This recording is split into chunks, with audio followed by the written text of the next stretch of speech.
मानव सेवा के लिए समर्पित देश के प्रधानमंत्री नरेंद्र मोदी से प्रेरित होकर भाजपा के कार्यकर्ता के द्वारा आज पनियारी देवी हैं, जहां पर जो श्रद्धालु हैं, जो गुप्ता धाम के लिए जा रहे हैं श्रद्धालु, उनकी सेवा के लिए एक शिविर का आयोजन किया गया है और इस शिविर के माध्यम से गुप्ता धाम जाने वाले श्रद्धालुओं की सेवा की जा रही है। सोचिए कि किस तरह से प्रधानमंत्री मोदी को अक्सर गरीबों की सेवा करते हुए देखा जाता है, गरीबों के पांव को पखारते हुए देखा जाता है और उनकी कोशिश है कि मानव सेवा के माध्यम से जो राजनीति है या जो भी वो करना चाह रहे हैं उसको प्राप्त किया जा सके। और उन्हीं से प्रेरित होकर सोचिए कि देश के प्रधानमंत्री से प्रेरित होकर एक उनका कार्यकर्ता अगर पनियारी धाम के पास इस तरह का कार्यक्रम का आयोजन कर रहा है तो किस तरह का प्रभाव उनके विचारधारा का इनके ऊपर पड़ा है, आप सोच सकते हैं।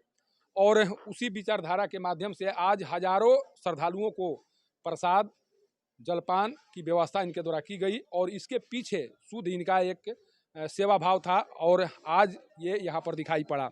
हमारे साथ रामाश्रय राम जी हैं, भाजपा से जुड़े हुए हैं, भाजपा के विचारधारा से प्रभावित हैं और नरेंद्र मोदी को दिल से चाहने वाले हैं। कारण कि जिस तरह से नरेंद्र मोदी जिस राह पर चलते हैं और चलते हुए दिखाई पड़ते हैं, उसी राह पर ये चलते हुए अभी दिखाई पड़ रहे हैं।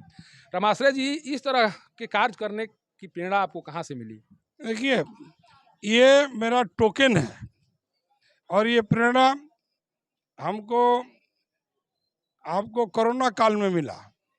कोरोना काल में जब हजारों मजदूर आ रहे थे प्रवासी बिहार में, मैं कर्मनाशा जहाँ हमारा बॉर्डर है वहाँ पर मैं लोगों को पैक्स के अध्यक्षों के सहयोग से खाना बांटने का काम किया, लोगों को सहायता करने का काम किया और बड़े पैमाने पर मैं किया।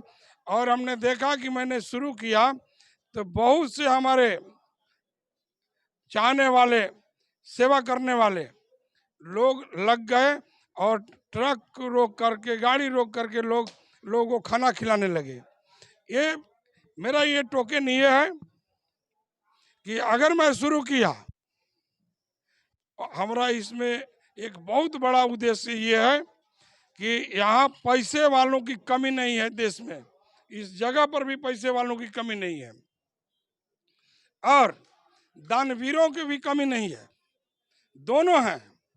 सिर्फ वो समझ नहीं पाते हैं कि हम अपना पैसा का उपयोग, सदुपयोग कहाँ करें, हम दान कहाँ करें। अगर ऐसा करते हैं तो लोग, ये टोकन है, बहुत से हमारी लालसा है कि हम तो टोकन किए हैं, लोग जगह जगह पर इस तरह से श्रद्धालुओं की सेवा में लोग लग जाए, मेरा उद्देश्य सफल हो जाएगा। मैं यही चाहता हूं कि मैं टोकन किया हूं, बहुत से लोग अन्य घाटों पर, अन्य रास्ते में लोग करें और हमारा जो उद्देश्य है कि लोगों की सेवा भाव का, ये उद्देश्य सफल हो गया। हम तो एक टोकन किए हैं। अच्छा, बहुत से कार्य लोग किया करते हैं अपने जीवन में, लेकिन कुछ ऐसे कार्य भी हो जाते हैं जो कार्य, जिस कार्य को कर उन्हें संतुष्टि नहीं मिलती है। आज आपके द्वारा जो कार्य किया गया, उस कार्य से आप कितना संतुष्ट हैं? मैं संतुष्ट हूँ और मैं सरकार में जब था तो एक लक्ष्मण रेखा के भीतर चलना पड़ता था, लेकिन जब मैं कैमूर में आया तो हमको 2-3 ऐसी स्थितियाँ मिली, ऐसा समय मिला जहाँ हम अपना बुद्धि का, अपने शारीरिक बल का उपयोग कर सका। क्योंकि हमारी मानना है कि ये हाड़ मांस का शरीर यहीं गल जाएगा। अगर हमारी उम्र बीतती जा रही है, हम इसका उपयोग समाज के लिए, देश के लिए, राष्ट्र के लिए हम क्या कर सकते हैं। इसलिए हम चाहते हैं कि ये हमारे नौजवान लोग अपनावें, समाज के और अपनावें। हमसे बहुत बड़े धनवान लोग हैं, दानवीर हैं, वे इस रास्ते में आवे तो बाबा धाम सुगम हो जाएगा और अन्य धाम भी सुगम हो जाएगा। और जो हमारे जो दर्शनार्थी हैं, जो आस्थावान लोग हैं, उनको सुविधा हो जाए, यहीं चढ़ने की सीढ़ियाँ बन जाए। यहाँ सीढ़ियाँ नहीं है, हमारे जहाँ तक जानकारी है पत्थर पर लोग चले जाते हैं। यहाँ भी इतनी ऊंचाई तक जाने के लिए सीढ़ियाँ बन जानी चाहिए। अगर सीढ़ियाँ बन जाती है तो श्रद्धालु जो श्रद्धा से जाते हैं उनको रास्ता आसान हो जाएगा। ये कई जगहों पर मुंडेश्वरी मैया में सीढ़ियाँ बन गई है, रास्ते बन गए हैं, वहाँ लोग चले जाते हैं। इसीलिए मेरा ये है कि हो सकता है कि कोई दानवीर आवे और सरकार चाहे या न चाहे वो दानवीर ही सीढ़ियाँ बना दे, तो लोगों को हमारा उद्देश्य सफल हो जाएगा। अच्छा देखिए, जहाँ पर आप कार्यक्रम कर रहे हैं, इस स्थल के बारे में कहा जा रहा है कि जो भी विकास यहाँ पर अभी तक किए गए हैं वो केवल मंदिर प्रबंधन कमेटी के लोगों के द्वारा किया गया है। यहाँ पर जो प्रतिनिधि अभी तक, चाहे वो मीरा कुमार हों जो लोकसभा स्पीकर थीं, सांसद छेदी पासवान जो वर्तमान में भी सांसद हैं, यहाँ मुरारी प्रसाद जी मंत्री हैं, ललन पासवान भी क्षेत्र का प्रतिनिधित्व कर चुके हैं, लेकिन उनके सहयोग से इस क्षेत्र में विकास का कोई कार्य होता हुआ दिखाई नहीं पड़ रहा है, या कोई ऐसा कार्य नहीं दिखाई पड़ रहा है जो किया गया हो। आपको नहीं लगता है कि इस क्षेत्र को कहीं न कहीं विकास से महरूम रखा गया है? देखिए, जहाँ तक ये मंदिर के विकास का है, तो मैंने कहा कि सीढ़ियाँ जिस तरह से कठिन रास्ते से लोग जाते हैं, कोई धनवान हो, सरकार के लोग हो, प्रतिनिधि हो, इसका ये आस्था का केंद्र है, इसको तो एक पर्यटक स्थल के रूप में विकसित कर देना चाहिए कि अन्य दिनों में भी मैया का दर्शन करने श्रद्धालु आवे, यहाँ अपनी मनोकामना पूरी कर। इनके बारे में सुने हैं कि जो भी इनके यहाँ अरदास लगाता है उसकी मनोकामना पूरी हो जाती है। ये चीज़ें जब श्रद्धालु के लिए आकर्षक का, देखिए बहुत सी चीज़ है कि वहाँ आकर्षण जरूरी है, आकर्षण का केंद्र बनेगा तो बहुत अच्छा लगेगा। अब जो लोग रहे हैं प्रतिनिधि, उनकी जवाबदेहियाँ थी, आज हैं, उनकी जवाबदेही है, मैं उसमें कोई टिप्पणी नहीं करना चाहता हूँ। अच्छा, एक चीज़ हम लोग पूरे सासाराम संसदीय निर्वाचन क्षेत्र में एक चर्चा चल रही है। चर्चा ये चल रही है कि रामाश्रय राम जी को भाजपा के द्वारा लोकसभा का प्रत्याशी बनाया जा सकता है। एक संभावना व्यक्त की जा रही है।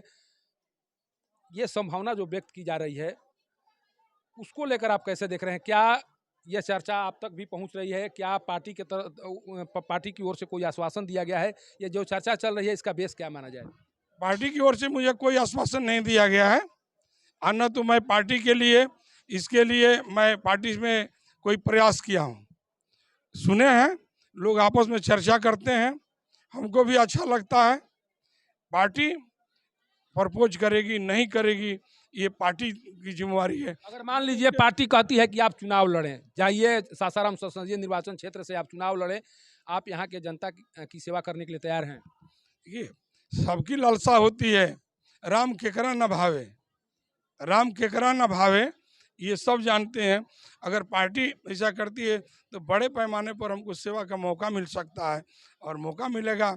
अगर पार्टी मौका दिया तो मैं जी जान से अपनी जो बची हुई उम्र है सरकार से के बाद वो इसमें खर्च कर दूंगा। अच्छा, जो श्रद्धालु जा रहे हैं गुप्तेश्वर नाथ धाम के लिए, उनको क्या संदेश देंगे आप? उनको संदेश देंगे कि वे पहले तो सुरक्षित जाएं, रास्ते में भोला बाबा के नाम पर कोई भी नशा न करें। ये पहाड़ी क्षेत्र है, कोई नशा नहीं करें, रास्ते पर गंदगी नहीं फैलाएं कहीं भी, क्योंकि जो श्रद्धालु जाएं, कोई भी जाए रास्ते से 100 मीटर 150 मीटर हट कर उनको शौच करना हो चले जाएं, तो रास्ते साफ रहेंगे और सुरक्षित जाएं। टॉर्च की व्यवस्था कर लें, ये पहाड़ी इलाका है, सांप बिच्छू रास्ते पर आ जाते हैं। वे श्रद्धालु खुशी से जाएं अपनी मनोकामना पूरा करने के लिए और खुशी से लौट आवें, यही मेरी उनसे मनोकामना है, उनसे मेरा अपील है।